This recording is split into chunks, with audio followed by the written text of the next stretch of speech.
भारत की तस्वीर सच ही मिशन है। नमस्कार, भारत की तस्वीर में आपका स्वागत है। भारत की तस्वीर में इस समय हम 80 में हैं। पप्पू की चाय की अड़ी जो बहुत मशहूर है, और मशहूर तो काफ़ी, यहाँ पे सबसे बड़ी बात है कि यहाँ पे मशहूर लोग ही आते हैं।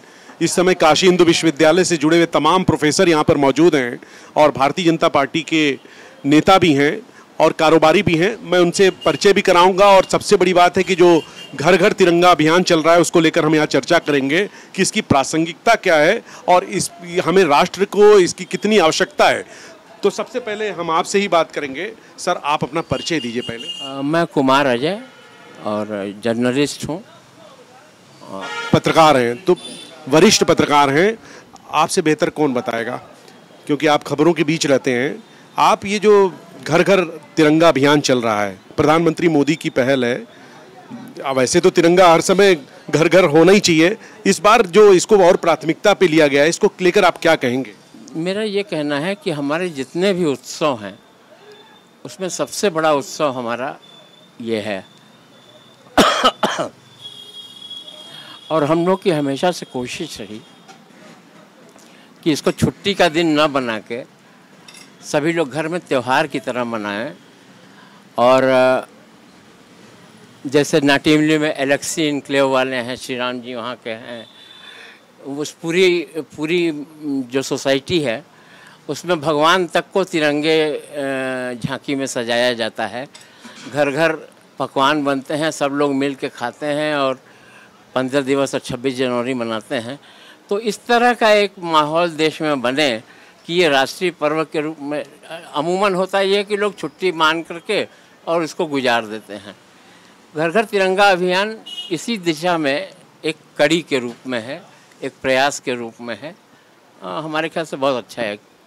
इस समय हमारे साथ श्री राम महेश्वरी जी मौजूद हैं, आप यहाँ पर आए हुए हैं। सर, आप ये जो अभियान है, उस अभियान को आपने एक विशेष तौर से चलाया है और मैं देख रहा हूँ आपने काफ़ी सारे घर घर में पूजा होता है उस दिन तिरंगा का।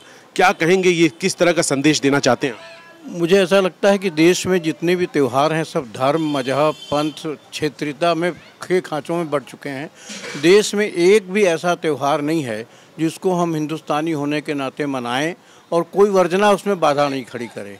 मुझे लगता है कि 26 जनवरी और 15 अगस्त हमारे आधुनिक भारत के दो नए त्यौहार हैं, मगर दुर्भाग्य से हम इसको सरकारी फंक्शन के रूप में देखने के आदी हो चुके हैं और हम इसको छुट्टी के रूप में खर्च कर देते हैं। मैं खर्च शब्द के लिए इस्तेमाल कर रहा हूं कि हम इसको छुट्टी के रूप में खर्च कर देते हैं। इसको जब तक हम घर वालों के साथ घर में त्यौहार के रूप में, जैसे हम होली, दिवाली आदि और त्यौहार मनाते हैं, जब तक उस तरह नहीं मनाएंगे तब तक ये त्यौहार का रूप स्थापित नहीं हो पाएगा। और जब त्यौहार का रूप इसका स्थापित होगा तब ये जन जन का त्यौहार बन पाएगा। ऐसे सरकारी फंक्शन के रूप में खाली रह जाता है।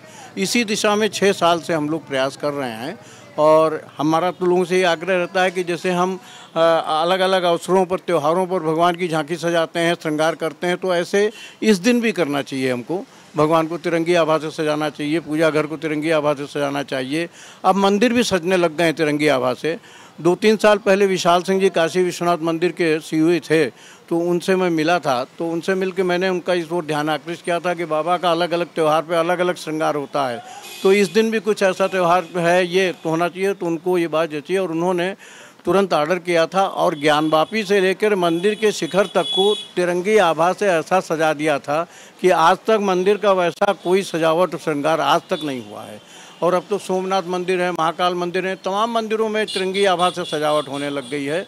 तो हम अपने घर में, हमारे त्योहारों में क्या है कि रसोई ज़रूर महकती है, चाहे पूड़ी बने, चाहे खीर बने, चाहे हलवा बने, तो हम इस दिन भी कुछ न कुछ रसोई व्यंजन करें। हम सब लोग जैसे और त्यौहार मनाते हैं वैसे ही मेरा आग्रह सबसे है कि हम इसको त्यौहार के रूप में अपने घर में स्थापित करें और जब तक घर वालों के साथ अपने घर में भी मनाएं। बहुत अच्छी बात आपने कही है। हमारे साथ भारतीय जनता पार्टी के नेता हैं अशोक पांडे सर। अशोक पांडे सर, आप क्या कहेंगे? श्री राम महेश्वरी सर ने कहा कि जो तिरंगा है, पर्व है, एक औपचारिक ना हो, सरकारी छुट्टी ना हो और घर घर में एक त्यौहार की तरह मनाना चाहिए। आपका क्या? निश्चित तौर पे मैं इनकी बात से सहमत हूँ, क्योंकि 15 अगस्त और 26 जनवरी को पाने के लिए न जाने कितनी माताओं ने अपनी कोखें उजाड़ी, बहनों ने सिंदूर उजाड़ा, भगत सिंह जैसे लोग असमय फांसी पर चढ़ाए गए, तब जाके आज़ादी मिली है। ये पर्व मनाएंगे तो एक तो उन नई पीढ़ी को प्रेरणा देंगे, उन शहीदों को श्रद्धांजलि देंगे, और निश्चित तौर पे अगर ये लोग न रहते तो आज तक हम लोग परतंत्र ही रहते और स्वतंत्र न रहते। मेरा ये मानना है ये सबसे बड़ा त्यौहार है, इसे निश्चित तौर पे धूमधाम से मनाना चाहिए। और ये जो प्रधानमंत्री जो कर रहे हैं, चूँकि अमृत महोत्सव है, 75 साल पूरे हो रहे हैं, तो जिस तरह से लोग आज जश्न मना का माहौल बना के पूरे देश भर में कर रहे हैं, इससे पूरी दुनिया देख रही है कि भारत एक ऐसा देश है जो अपनी आज़ादी को किस तरह से मना रहा है, दीवानगी में मना रहा है। ये तो बहुत अच्छा संदेश जा रहा है, एकता का संदेश जा रहा है, अपने शहीदों को नमन का संदेश जा रहा है। और मेरा ये मानना है, एक तरफ इसी को पाने के लिए किस तरह से 10 लाख लोगों को जिन्ना ने मरवाया था, धर्म के नाम पर भारत के टुकड़े हुए थे और 10 लाख निरीह लोगों की हत्याएं हुई थी, तब जाके तिरंगा मिला था। आज निश्चित तौर पे हम ये कह सकते हैं, इससे बड़ा कोई त्यौहार नहीं है और ये जश्न पूरे दुनिया में मनना चाहिए। जहाँ जहाँ भारतीय है, हमसे प्रेरणा लेके हर जगह जहाँ भारतीय है वो लोग मना रहे हैं। मैं भारत के यशस्वी प्रधानमंत्री जी को प्रणाम करना चाहता हूं, जो उन्होंने इस तरह का ये आयोजन किया है। निश्चित तौर पे आयोजन लोगों को अच्छा भी लग रहा है। और तो ये जो प्रधानमंत्री जी ने एक बड़ी पहल की है, आप जो घर घर एक पूजा अभियान की बात हो रही है, त्यौहार की तरह मनाना चाहिए, क्या उसी तरफ बढ़ते हुए कदम है? बिल्कुल बिल्कुल त्यौहार की तरह ही मन रहा है। मेरा ये मानना है कि हम एक संदेश दे रहे हैं कि अभी देश में कोई जिन्ना नहीं होगा, जो होगा भारत का मुन्ना ही होगा। हर घर घर में हम झुनझुना बजा रहे हैं और बजाते रहेंगे। आपसे हम जानेंगे, आप BHU से प्रोफेसर हैं, आप हिंदी विभाग में हैं, पूरा परिचय बताएंगे थोड़ा सा? राम आज्ञा शशिधर, BHU हिंदी विभाग, हिंदी का लेखक। हिंदी का लेखक, आप लेखक हैं। प्रधानमंत्री मोदी जी जो ये पहल चला रहे हैं और घर घर तिरंगा अभियान चला रहे हैं, और जैसा कि महेश्वरी सर ने कहा कि इसको त्यौहार के रूप में मनाना चाहिए, और वो मना भी रहे हैं। उन्होंने हाल में काशी विश्वनाथ मंदिर को भी सजाया गया था तिरंगे से, उनके पहल से, क्या कहेंगे आप? देखिए, मैं इसी 80 की अड़ी के एक कवि से अपनी बात शुरू करूंगा कि तिरंगा 3 थके हुए रंगों का नाम है, जिसे एक पहिया ढोता है, या इसका कुछ और भी मतलब होता है। तो इस तिरंगे का बहुत मतलब है और संदेश है। 2-3 बातें इसमें प्रमुख हैं। एक तो यह कि यह तिरंगा त्योहार के रूप में आज से नहीं, भीकाजी कामा ने जब शुरू किया था, पहली बार अपने आंचल को फाड़ करके 3 रंगों में टांगा था, तब से लेकर आज तक मनाया जा रहा है त्योहार के रूप में। हाँ, किसी भी व्यक्ति और राष्ट्र के जीवन में 50 का, 75 का, 100 का वर्षगांठ का बड़ा महत्व होता है, और ये 75 चल रहा है। इसे सचमुच घर घर मनाया जाना चाहिए। 2-3 इसके ठोस कारण हैं। एक तो यह कि आज़ादी के 75 वर्षों बाद यह मध्य वर्ग जो है, या हिंदुस्तान की नई पीढ़ी भूल गई है उस कुर्बानी को, उस शहादत को। भगत सिंह और महात्मा गांधी और तमाम, केवल इन नेताओं ने आज़ादी नहीं दिलाई थी, इसमें काशी की गलियों के पान बेचने वाले, खोमचे वाले, जलेबी वाले, पंडे, पुजारी, सारे के सारे इसमें शामिल थे इस आज़ादी में। तो 2-3 बातें याद रखनी चाहिए। धूमधाम क्यों है? धूमधाम इसलिए होना चाहिए कि एक तो जो पीढ़ियां भूल गई हैं वो घर घर मनाएं। दूसरा, जो सरकार और सत्ता मना रही है उसे तिरंगे से कोई मतलब नहीं था, एक जमाना था। तो मनोविज्ञान यह कहता है कि जो हमारे जीवन में जिस चीज का खालीपन होता है उसकी भरपाई हम अपराध बोध के रूप में, हीनता बोध के रूप में करते हैं। तो यह जो देख रहे हैं तिरंगे का तूफान देश में चल रहा है, उसके अनेक मतलब हैं। एक मतलब यह भी है कि जिन लोगों ने तिरंगा बहुत कम फहराया था, वे अपने को रिस्टोर कर रहे हैं और आज़ादी में, राष्ट्रभक्ति में, देशभक्ति में अपने को शामिल कर रहे हैं, और यह शुभ संकेत है। अगर पूरी नई पीढ़ी और जो लोग तिरंगा नहीं फहराते थे और जो फहराते थे, ये सब मिल जाएं, तभी हिंदुस्तान एक खूबसूरत त्योहार में बदल पाएगा। बहुत अच्छी बात आपने कही। आप संगीत से जुड़े हुए हैं सर, क्या कहेंगे आप संगीत की भाषा में, यदि हम बात करें, ये जो अभियान चल रहा है संगीत की भाषा? देखिए, संगीत तो जन जन में है। हमारा मानना है कि संगीत जन जन में है। ऐसा कोई जगह नहीं है जहाँ संगीत नहीं है। आप तो लोग तो ऐसे भी सुने होंगे कि पत्थरों से भी है, झरनों में भी है, नदियों में भी है, पहाड़ों में भी है। तो संगीत तो हर जगह है। संगीत की भाषा की जहाँ तक बात है और तिरंगे से जुड़ा जो प्रासंगिकता की बात है, तो जिसको न निज गौरव तथा निज देश का अभिमान है, वह नर नहीं नर पशु निरा है और मृतक समान है। तो देश की जहाँ तक बात आती है और तिरंगे की बात आती है, तो तिरंगा देश की पहचान है और देश पर सभी को गर्व होना चाहिए। तो इसमें चाहे पहले कम मनाया गया, आज उसको विशेष तौर पर जो है एक त्यौहार के तौर पर मनाया जा रहा है, तो कोई अच्छी चीज़ की शुरुआत अगर कोई भी करता हो तो वह बुरा नहीं माना जाएगा। सकारात्मक दृष्टिकोण है, वो होना भी चाहिए और ये हमारे देश की हर आदमी को अपने देश की पहचान बनानी चाहिए। हम अपने घर में, अपने परिवार में, अपने समाज में अपनी पहचान ही तो बनाते हैं अपने कर्म के अनुसार। तो जो भी अच्छा कर्म होगा मनुष्य को करना चाहिए और यही इसकी प्रासंगिकता है जीवन की। मनुष्य जीवन की यही प्रासंगिकता है कि वो अच्छा कार्य करे और देश के प्रति करे, अपने प्रति करे, परिवार के प्रति करे, समाज के प्रति करे। अच्छा कार्य करेगा तो देश। आपने बहुत अच्छी बात कही कि क्यों मनाया जा रहा है, उससे महत्वपूर्ण ये है कि अच्छी चीज़ की अगर शुरुआत हो रही है तो होना चाहिए। सर, ऐसा है कि सरकार कोई भी हो, दिल्ली में बैठी हुई तिरंगे के नीचे ही बैठती है और तिरंगा फहराना राष्ट्रीय कर्तव्य है। इससे इस बात का बोध होता है कि हम हिंदुस्तान के हैं, हिंदुस्तानी हैं और हमारा देश अखंड है, देश एक है। प्रधानमंत्री ने जो नारा दिया घर घर तिरंगा का, उसके पीछे उद्देश्य यही था कि जो नई पीढ़ी है वो आज़ादी की लड़ाई भूल चुकी है, क्रांतिकारियों ने क्या क्या त्याग किया उसको भूल चुकी है, उसको इसी बहाने याद होगा और हमारे अंदर एक राष्ट्रीय प्रेम की अनुभूति होगी।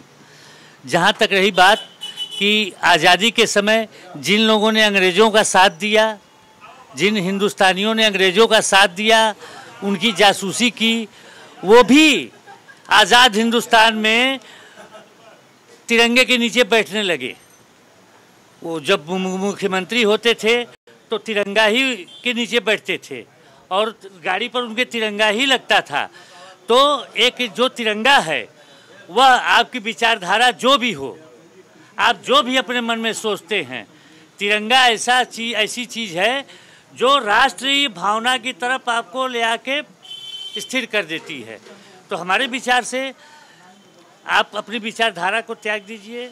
ये 75 वर्ष अमृत महोत्सव है देश का और इस पर किसी को कोई राजनीति नहीं करना चाहिए। इस पर शुद्ध रूप से भारत माँ और भारत के लिए आदमी को अपना विचार रखना चाहिए। और इसी बहाने जैसे पांडे जी ने बताया कि अलग अलग त्यौहार और महेश्वरी जी ने बताया कि अलग अलग त्यौहार हम मनाते हैं, ईद मनाते हैं, दिवाली मनाते हैं, होली मनाते हैं, जो बड़ा दिन क्रिश्चियन वाला होता है वो मनाते हैं, लेकिन पूरा देश एक साथ नहीं मनाता। हर आबादी अपने अपने हिसाब से त्यौहार मनाती है। सिर्फ 15 अगस्त और 26 जनवरी ही ऐसा तिथि है जिसको पूरा भारत मनाता है। तो इसको हम राष्ट्रीय 15 अगस्त और 26 जनवरी की छुट्टी के रूप में न लेकर के एक राष्ट्रीय त्यौहार के रूप में मनाएं, जिससे कि लोगों को ये महसूस हो कि राष्ट्र एक है, ये राष्ट्र हमारा है, राष्ट्र सबका है। ये दुनिया को महसूस होना चाहिए और अपने देश के लोग तो मना ही रहे हैं। बहुत अच्छी बात आपने कही है सर ने कि आप राष्ट्रीय पर्व के एक ऐसा त्यौहार जिसको पूरा देश, हर धर्म, हर जाति के लोग मना सकते हैं और वो 15 अगस्त 26 जनवरी से बेहतर नहीं हो सकता। आप दर्शन शास्त्र विभाग से जुड़े हैं सर, देवव्रत चौबे सर। आप BHU काशी हिंदू विश्वविद्यालय से जुड़े हैं, जहाँ से सर्वपल्ली राधाकृष्णन जी थे और तमाम, मैं भी वहाँ का छात्र रहा हूँ BHU फिलॉसफी डिपार्टमेंट का। क्या कहेंगे, एक दर्शन शास्त्री से बेहतर तो मुझे नहीं लगता कोई अंजाम तक बता सकते हैं, इनको पता है? देखिए, आपने डॉक्टर राधा कृष्णन का नाम लिया, तो डॉक्टर राधा कृष्णन जी का यह मानना था कि अमृत का अर्थ होता है समग्र दृष्टि से स्वतंत्रता। हम समग्र दृष्टि से स्वतंत्र हो रहे हैं, इसलिए यह पर्व बड़े ही उल्लास के साथ मनाया जा रहा है। इसके पूर्व हम स्वतंत्र थे, लेकिन समग्र दृष्टि से स्वतंत्र नहीं थे। हम अब पूर्ण रूप से स्वतंत्र होने जा रहे हैं, इसलिए यह पर्व हर्षोल्लास के साथ पूरे देश में मनाया जा रहा है। और दूसरी बात यह है कि जब जब राष्ट्रीय चेतना सुप्त हुई है तब तक इस भारत के ऊपर नाना प्रकार के संकट आए हैं, और जब राष्ट्रीय चेतना जागृत हुई है तो वह संकट दूर हुआ है। उस राष्ट्रीय चेतना को जागृत करने में यहाँ के बड़े बड़े राजनीतिज्ञों का हाथ रहा है। उन लोगों ने, महामना मालवीय जी थे जो स्वतंत्रता की लड़ाई भी लड़ रहे थे और राष्ट्रीय चेतना भी जागृत कर रहे थे, एक ऐसे महापुरुष थे। तो यह महामना मालवीय का यह देश है, यह महात्मा गांधी का देश है, इसलिए ये लोगों को पूरी आस्था थी भारतीय संस्कृति के ऊपर। तो भारतीय संस्कृति में अमृत का बहुत बड़ा महत्व है, इसलिए यह अमृत महोत्सव जो है धूमधाम से पूरे देश में मनाया जा रहा है और मनाया जाना चाहिए। जब राष्ट्रीय चेतना जागृत रहेगी तो इस देश के ऊपर कोई भी किसी भी प्रकार की आपदा नहीं आ सकती है। यह सरकार को मैं धन्यवाद देना चाहता हूँ कि राष्ट्रीय चेतना जागृत करने के लिए इस उत्सव को बड़े राष्ट्रीय पैमाने पर मनाने का जो व्रत लिया है यह सराहनीय कदम है। इन्हीं शब्दों के साथ मैं अपनी बात समाप्त करूंगा। सराहनीय कदम है। हमारे बीच में कवि हैं बद्री विशाल सर। बद्री विशाल सर। हाँ जी। बद्री शब्द ही नहीं होता, बदरी शब्द होता है। अच्छा, बदरी होता है बेर जो हम खाते हैं। अच्छा। अंग्रेजों ने आकर के बदरी को बैटरी बैटरी करने लगे, हम उसे अंग्रेजों को शिक्षा अपनाने लगे। चलिए ठीक है। क्या अंग्रेजों की इतना ज्यादा हम गुलाम हो गए कि अपनी शिक्षा संस्कृति न तहस नहस कर दिए। हम आज नाव का बच्चा भी बोलता है hello come come come on boat go पार पार, संस्कृत हिंदी भी ठीक से नहीं जानता। ठीक है, आप अगर कविता के माध्यम से ये जो पर्व मनाया जा रहा है कुछ कहना चाहते हैं? देखिए, सतयुग से लेकर के 11 अगस्त 2022 तक हर युग में झंडे हुआ करते थे, हर युग में। कल मैं 80 घाट पर संचालन करता हूं। कल कुछ बच्चों ने हमसे पूछा कवि जी बताइए कि झंडे में कितने रंग होता है। मैं शांत का झंडे में 3 रंग होता है, तिरंगा होता है। क्या आप बहुत गलत बोलते हैं, 4 रंग होता है। मैं खड़ा हो गया, कौन सा 4 रंग होता है भाई? कि बोले जो है 3 रंग तो आप देखते हैं कलर पे होता है, चौथा नीले रंग का चक्र होता है। तो मैं हतप्रभ हो गया कि वो मैंने रंग ही कहा था और रंग वास्तव में है, तो 4 रंग का हुआ। एक लड़का बहुत गजब का मेरे ऊपर व्यंग कर दिया, कह कवि जी 5वां रंग ढूंढिए। तो मैंने कहा इसमें तो कहीं 5वां रंग दिखता ही नहीं है यार। कह अदृश्य लाल छींटे भी है इसी तिरंगे पर, उसी को मिटाने के लिए हर घर पर तिरंगा लहराया जा रहा है। जिनके छतों पर तिरंगा नहीं होगा ये माना जाएगा कि वो भारत के नहीं है। धन्यवाद। बहुत अच्छी बात आपने कही। ये 5 हिंदी हिंदू हिंदुस्तान के पौलेस जे बजौलेस बाजा, 764 वर्ष मुसलमान और 90 वर्ष शासन की अंग्रेज, 75 वर्ष हम लोगों ने, है ना। अभी 15 वर्ष अंग्रेजों से भी पीछे। हिंदी हिंदू हिंदुस्तान के पौलेस जे बजौलेस बाजा, तो आजा तो आजा तो आजा तो आजा। ये हमारा देश अभी भी भटियार खाना है। सिर्फ एक ऐसे केंद्रित व्यक्ति यहाँ पर आए हैं जिन्होंने बहुत सारी चीज़ों के प्रति बहुत सजगता। भगवा के नीचे सभी नहीं आ सकते, लेकिन आपको 15 अगस्त के दिन झंडे के नीचे आपको आना पड़ेगा, तभी आप भारतीय हैं। नहीं आते हैं तो वास्तव में आप भारतीय नहीं हैं। इसी के लिए झंडा फहराया जा रहा है। धन्यवाद। क्या बात है। मुझे लगता है इससे बेहतर क्लोजिंग नहीं हो सकता। आपने कहा कि तिरंगा जो है एक ऐसा हमारा सम्मान है जिसके नीचे पूरा हिंदुस्तान आता ही है, और जो नहीं आता वो वास्तव में भारतीय नहीं है। तो हम पप्पू की चाय की अड़ी से चर्चा कर रहे थे तिरंगा अभियान को लेकर, जो सरकार की पहल है। यहाँ पे तमाम बुद्धिजीवी अपनी राय रख रहे थे। आप बने रहे भारत की तस्वीर के साथ। भारत की तस्वीर सच ही मिशन है।